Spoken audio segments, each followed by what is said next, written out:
Hello, welcome to Graceful Grammar Lessons.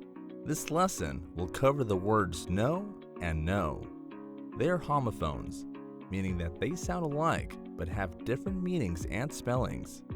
Let's look at each one individually. Know, verb.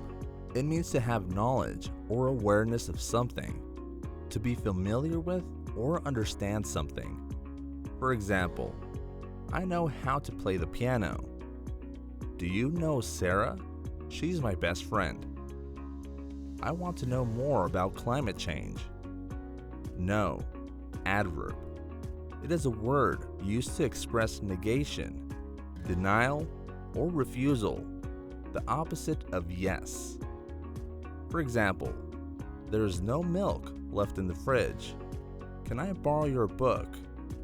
No, I need it for class. Did you finish your homework? No, I forgot about it.